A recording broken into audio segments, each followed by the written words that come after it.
Sarah, je te demande d'ouvrir la porte s'il te plaît. Qu'est-ce que tu as? Non, je veux rester toute seule. Je veux voir personne. Sache que si tu l'ouvres pas, je vais pas bouger d'ici.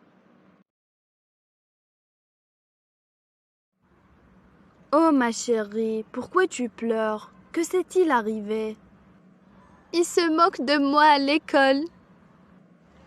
Allons nous asseoir sur le lit et parlons de ça calmement, d'accord? Alors, raconte-moi ce qui s'est passé. Il se moque de mon apparence, de ma couleur de cheveux et de mes taches de rousseur. En me disant que je dois me barbouiller pour faire disparaître ces taches.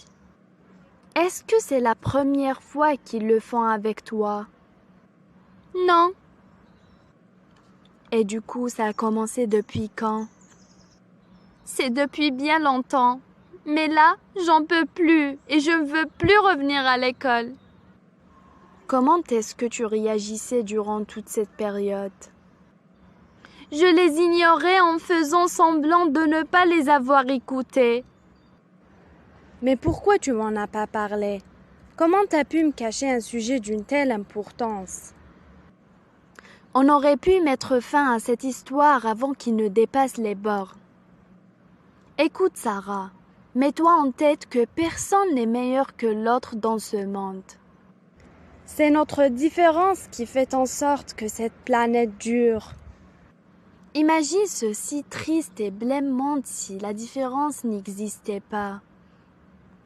C'est elle qui constitue ce qu'on appelle la nature. Mais je veux pas être différente. Je conclus que tu m'as pas bien compris. Eux aussi sont différents par rapport à toi. Tu es tout simplement dans un entourage où sa majorité n'a pas les mêmes caractéristiques que toi. Ce qui veut dire que même pour eux, ils pourront se retrouver différents s'ils changent d'entourage n'ayant pas les mêmes caractéristiques qu'eux. Et ce n'est pas pour autant la raison pour laquelle cet entourage se moque d'eux. Et moi, je te trouve magnifique, si belle, juste comme tu es. Mais si la différence était naturelle et indispensable, pourquoi mes camarades se moquent de moi alors?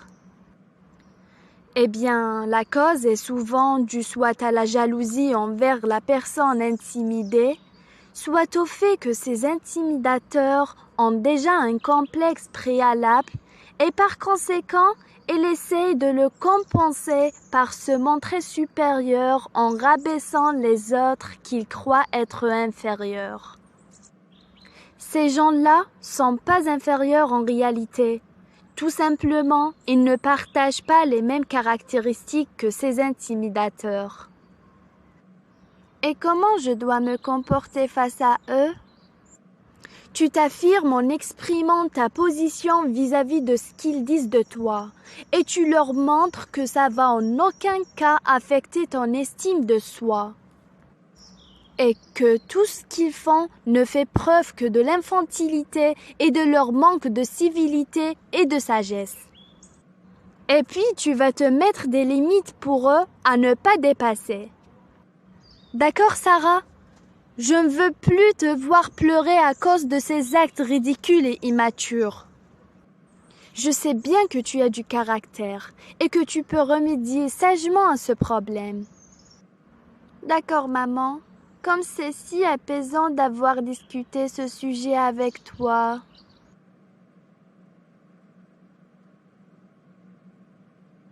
Bon, je me lève changer.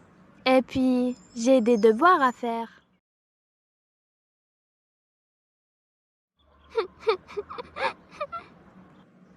Sarah, je te demande d'ouvrir la porte s'il te plaît. Qu'est-ce que tu as? Non, je veux rester toute seule. Je veux voir personne. Sache que si tu l'ouvres pas, je vais pas bouger d'ici. Oh ma chérie, pourquoi tu pleures? Que s'est-il arrivé? Il se moque de moi à l'école. Allons nous asseoir sur le lit Et parlons de ça calmement, d'accord? Alors, raconte-moi ce qui s'est passé. Il se moque de mon apparence, de ma couleur de cheveux et de mes taches de rousseur. En me disant que je dois me barbouiller pour faire disparaître ces taches. Est-ce que c'est la première fois qu'ils le font avec toi? Non. Et du coup, ça a commencé depuis quand? C'est depuis bien longtemps. Mais là, j'en peux plus et je ne veux plus revenir à l'école. Comment est-ce que tu réagissais durant toute cette période? Je les ignorais en faisant semblant de ne pas les avoir écoutés. Mais pourquoi tu m'en as pas parlé? Comment t'as pu me cacher un sujet d'une telle importance?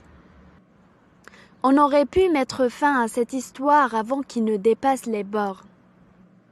Écoute, Sarah, mets-toi en tête que personne n'est meilleur que l'autre dans ce monde. C'est notre différence qui fait en sorte que cette planète dure. Imagine ce si triste et blême monde si la différence n'existait pas.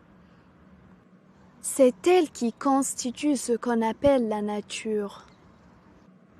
Mais je veux pas être différente. Je conclus que tu m'as pas bien compris. Eux aussi sont différents par rapport à toi. Tu es tout simplement dans un entourage où sa majorité n'a pas les mêmes caractéristiques que toi. Ce qui veut dire que même pour eux, ils pourront se retrouver différents s'ils changent d'entourage n'ayant pas les mêmes caractéristiques qu'eux. Et ce n'est pas pour autant la raison pour laquelle cet entourage se moque d'eux. Et moi, je te trouve magnifique, si belle, juste comme tu es. Mais si la différence était naturelle et indispensable, pourquoi mes camarades se moquent de moi alors? Eh bien, la cause est souvent due soit à la jalousie envers la personne intimidée, soit au fait que ces intimidateurs ont déjà un complexe préalable et par conséquent, ils essayent de le compenser par se montrer supérieur en rabaissant les autres qu'ils croient être inférieurs. Ces gens-là sont pas inférieurs en réalité. Tout simplement, ils ne partagent pas les mêmes caractéristiques que ces intimidateurs. Et comment je dois me comporter face à eux? Tu t'affirmes en exprimant ta position vis-à-vis de ce qu'ils disent de toi et tu leur montres que ça va en aucun cas affecter ton estime de soi et que tout ce qu'ils font ne fait preuve que de l'infantilité et de leur manque de civilité et de sagesse. Et puis tu vas te mettre des limites pour eux à ne pas dépasser. D'accord, Sarah? Je ne veux plus te voir pleurer à cause de ces actes ridicules et immatures. Je sais bien que tu as du caractère et que tu peux remédier sagement à ce problème. D'accord, maman, comme c'est si apaisant d'avoir discuté ce sujet avec toi.